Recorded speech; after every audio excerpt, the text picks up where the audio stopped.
et des startups digitales. Nous avons lancé la première saison d'accélération en fin d'année 2019, début décembre 2019, avec 5 laboratoires et 9 startups. Aujourd'hui, après déjà 3 mois de collaboration, nous avons déjà créé 10 collaborations réussies entre laboratoires et startups digitales. Aujourd'hui, nous lançons la saison 2 et nous sommes vraiment ravis que vous participiez tous à cette aventure exceptionnelle qui, dans ce contexte particulier, montre que justement le digital est l'un des facteurs de transformation et aussi et devient de plus en plus indispensable et nécessaire pour gérer ces nouvelles incertitudes liées à notre environnement. Pour la saison 1, donc, je vous invite tous en fait au Demo Day qui aura lieu le 24 avril, donc soit en digital, soit directement à la BPI, si le confinement risque d'être toujours présent. Et cette saison 2 que nous démarrons est constituée donc de 4 mois d'accélération, un premier mois d'alignement où là nous allons vérifier que les startups, que les stratégie des startups s'aligne bien par rapport aux besoins des labos. Et ensuite, 3 mois de sprint dans lequel nous allons développer des MVP, donc des Minimum Viable Products, ou des POC, des Proof of Concept, entre les startups digitales et des labos pharmaceutiques. Nous sommes orientés sur cette révolution digitale que nous appelons Pharmatech. Pharmatech, c'est une nouvelle industrie qui est comment le digital peut à la fois améliorer la chaîne de valeur de l'industrie pharmaceutique, mais également complètement révolutionner la chaîne de valeur du monde de la santé. Alors pour démarrer, nous allons démarrer avec l'une des success stories de la saison 1. Et donc là, j'appelle donc Thierry Dorval du laboratoire Servier et Grégory Serrano d'Invenis, de la startup Invenis, à me rejoindre. Bonjour Thierry. Bonjour. Bonjour Grégory. Bonjour à tous.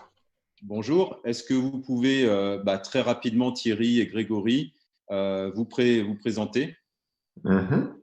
Bon, Grégory, vas-y, débute. Je te laisse Bonjour à tous, Grégory Serrano, je suis le cofondateur de la société Invenis, éditeur de logiciels, une solution d'analyse de données.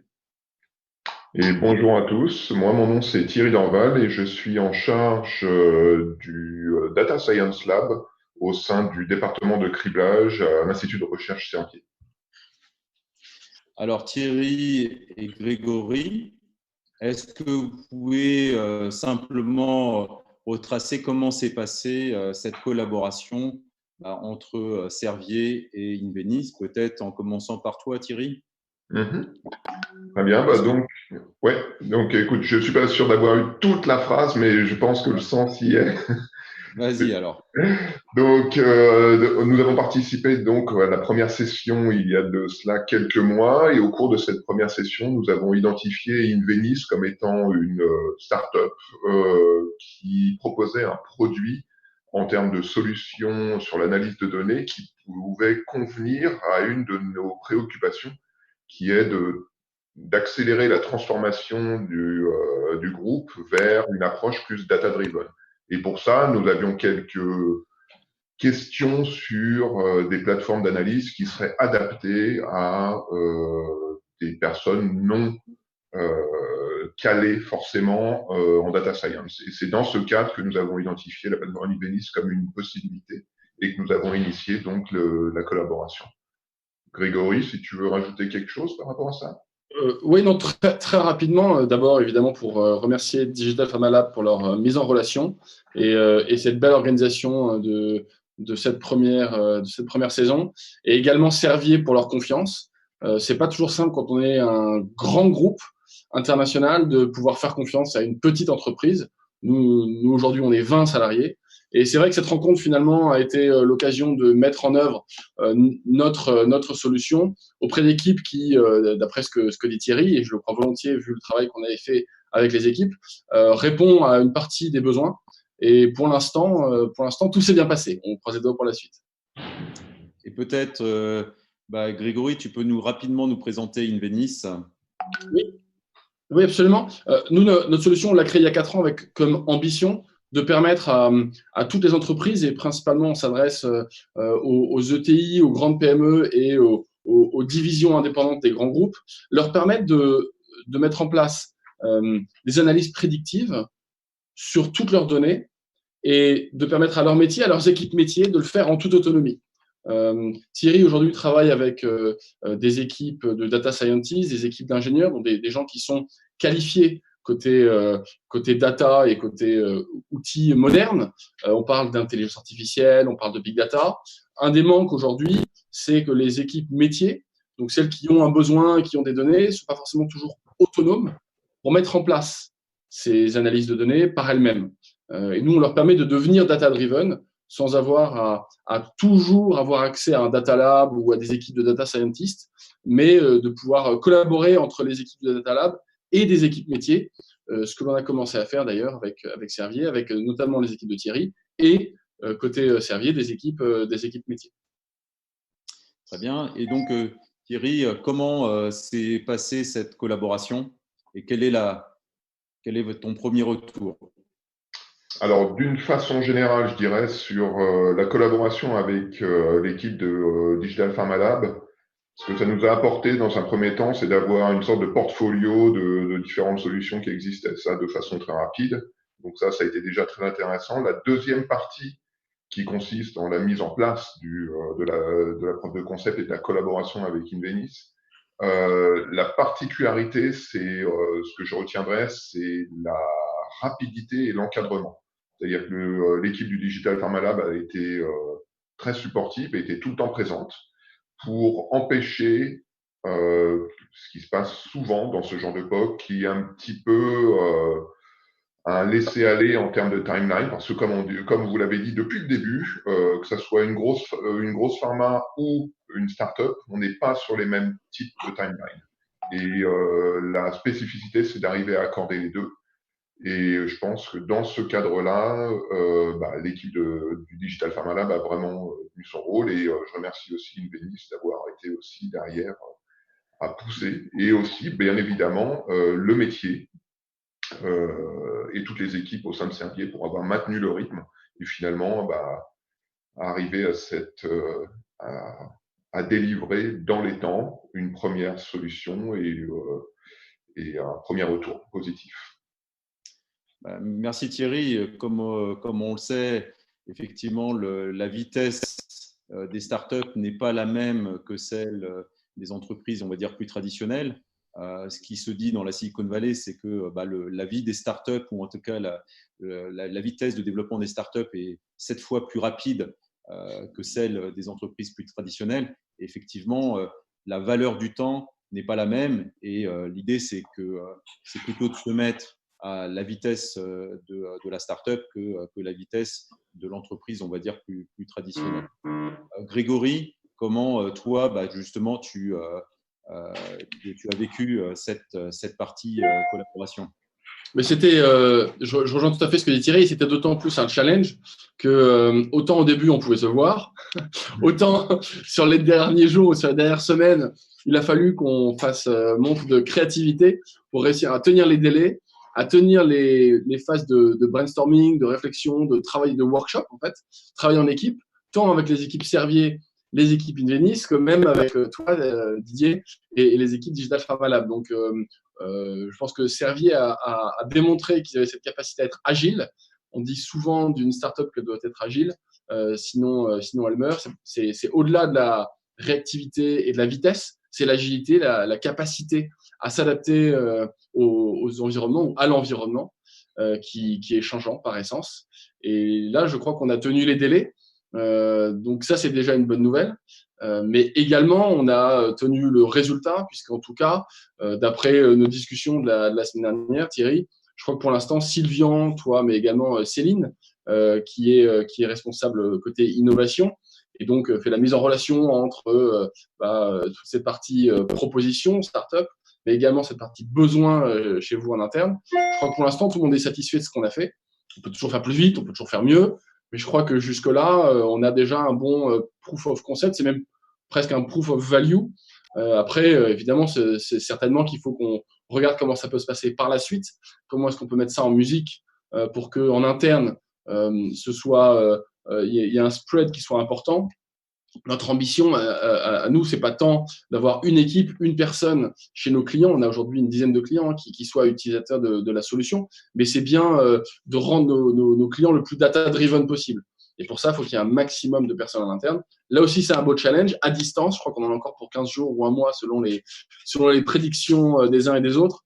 Donc, il va falloir encore une fois qu'on fasse preuve d'agilité et de créativité, mais je suis sûr qu'on va y arriver. Voilà. Alors, justement, une question YouTube pour toi, Thierry. C'est de quelle équipe métier parle-t-on? Et peut-être que tu peux parler de quelle est au-delà de la plateforme technique apportée par Inveniss, quelle est la valeur recherchée et trouvée à travers cette collaboration, et donc de quelle équipe métier parle-t-on? D'accord. Alors déjà, pour mettre un point, moi, je représente la partie recherche de Servier. Donc, on parle typiquement pas de la partie vente ni de la partie marketing. Donc, on est vraiment sur, quand on parle de métier, c'est la recherche vraiment en amont. Donc, voilà, ça c'est pour répondre à la première question. La deuxième question qui était quelle valeur est-ce qu'on en attend de cette plateforme? Ça a été un petit peu décrit il y a quelques minutes déjà, mais je vais revenir là-dessus. L'idée, c'est vraiment de pouvoir fournir à l'ensemble des collaborateurs dans la partie recherche, pour l'instant, dans un premier temps, des outils qui permettent à des gens qui ne sont pas forcément orientés data au sens background, de pouvoir commencer à faire leurs propres analyses et leurs propres recherches pour pouvoir venir voir les experts en data science le plus tardivement possible et pour leur amener en fin de compte des problématiques qui sont déjà assez matures. D'avoir un outil de discussion, pas simplement sur un post-it, mais déjà sur potentiellement des débuts d'algorithmes ou de programmes réalisés. Pour nous décharger en tant que data scientist du tout va, et puis pour aussi, d'une façon générale, faire monter l'ensemble des collaborateurs en compétences pour qu'on devienne, comme on l'a dit, de plus en plus data-driven et que n'importe qui puisse identifier des besoins ou des problématiques et commencer à y répondre de son côté.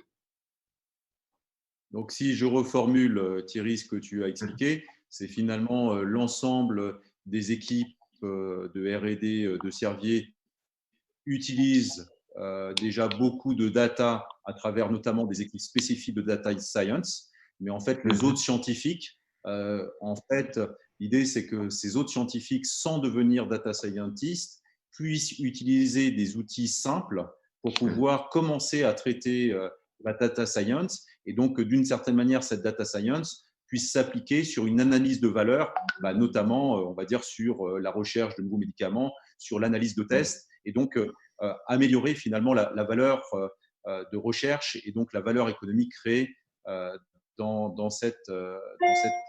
l'utilisation. Et on sait bien, ouais, et dans ce cadre-là, on se rend bien compte que toute personne qui met les mains dans le cambouis, on va dire entre guillemets, petit à petit sera beaucoup plus apte à identifier des problématiques qui auront une forte valeur ajoutée en termes de data. Très bien. Absolument, et peut-être pour appuyer le propos de Thierry, faut bien voir que les équipes, ce que nous on appelle les équipes métiers, en fait, sont des gens qui sont, comme le dit Thierry, pas des experts d'un point de vue background, d'un point de vue technique, ne sont pas des experts de la donnée, ce sont des experts de la valeur qu'il y a dans la donnée. Mais voilà, c'est ça qu'on appelle les équipes métiers. Et ces gens-là, ils ont deux caractéristiques que n'ont pas des experts techniques. Ils connaissent bien les données, puisque les données, c'est leur quelque part, c'est leur matière première. Alors évidemment, là, on parle d'équipes sur un métier très particulier, mais il y a autant de jeux de données ou de typologies de données qu'il y a d'équipes métiers. Et en général, ce sont des gens qui sont assez proches de la donnée d'un point de vue valeur. Qu'est-ce qu'il y a dedans? Qu'est-ce que cette donnée veut dire? Mais ils ont une deuxième caractéristique, c'est qu'ils connaissent bien le cas d'usage, ils connaissent bien le besoin.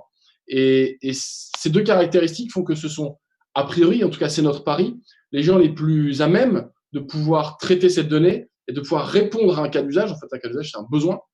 Ces gens-là sont les plus à même de pouvoir répondre à ce besoin parce qu'ils connaissent bien leurs données, parce que le besoin vient d'eux. Et donc, si c'est eux qui peuvent toucher la matière première, la traiter et en tirer un résultat, le plus possible, être le plus autonome possible, comme le dit Thierry, pourquoi pas à un moment donné dans la chaîne de valeur faire appel à une équipe de data scientist ou autre, mais en tout cas être le plus autonome possible, ça apporte de notre point de vue, beaucoup plus de valeur au résultat, parce qu'ils vont comprendre le résultat et savent où aller, ils peuvent itérer par eux-mêmes, mais également ça va aller beaucoup plus vite, parce qu'ils n'ont pas à faire des allers-retours, expression des besoins, cahier des charges, donc il n'y a pas à faire tout ce mode projet IT, ils sont le plus autonomes possible, et c'est en ça que, il y a un autre élément dont on n'a pas parlé, c'est que du coup ça décharge énormément les équipes du data lab, les équipes de data scientists, qui n'ont pas à faire tout le traitement du quotidien, mais qui vont se concentrer, eux, sur quelques sujets hyper complexes à très, très forte valeur ajoutée. Alors, on arrive déjà à la fin de ce premier échange. Peut-être, Thierry, rapidement, comment tu vois la suite des opérations? Et une question, c'est quelle est la métrique, quelle est la valeur finalement de cette collaboration? Alors, je vais essayer de répondre très rapidement de façon pragmatique sur la métrique. Dès le début, justement, on a identifié un sujet de façon très pragmatique avec une personne métier identifiée. Et à partir de là, on a défini directement l'objectif et c'est là-dessus que se base la métrique pour identifier le succès. Donc là, on a été le plus pragmatique possible pour pouvoir identifier si oui ou non est-ce qu'il y avait une plus-value à utiliser cette plateforme. Pour répondre à la deuxième partie de la question qui est la suite, sur la suite, nous, on a déjà déterminé les résultats associés à cette première expérience. Maintenant, on a l'opportunité, vu qu'on a signé déjà des choses avec Invenis, d'étendre en fin de compte cette preuve de concept vers des analyses qu'on n'avait pas forcément identifiées dès le début. Et à partir de là, nous, on va laisser cette plateforme à disposition de certains acteurs métiers. On espère l'étendre un peu et à partir de là, nous, on verra s'il y a eu un retour important de la part de toutes ces personnes et à ce moment-là, pourquoi pas investir beaucoup plus massivement dans le déploiement de la plateforme. Bon, génial. Peut-être, Grégory, un dernier mot avant qu'on passe à la séquence d'après. Alors moi, j'ai deux mots. Le premier, pour Thierry, pour toutes les équipes, un grand merci. On est prêt à accélérer avec vous. C'est déjà ce qu'on est en train de faire, mais ça, tu le sais déjà. Deuxième mot, c'est pour tous les autres, tous ceux qui nous entendent, tant sur les sujets en ce moment qui nous concernent tous que sur les sujets à plus long terme. On serait ravis de pouvoir échanger avec vous. Donc voilà, vous avez nos coordonnées via le Digital Pharma Lab qui se fera un plaisir de faire l'introduction. Merci à tous et merci encore Thierry et toute l'équipe pour votre confiance. Merci à vous tous aussi. Bon, merci Thierry, merci Grégory. C'est vrai que c'est vraiment une expérience que j'ai trouvée vraiment fabuleuse de travailler avec vous et la création de cette création de valeur.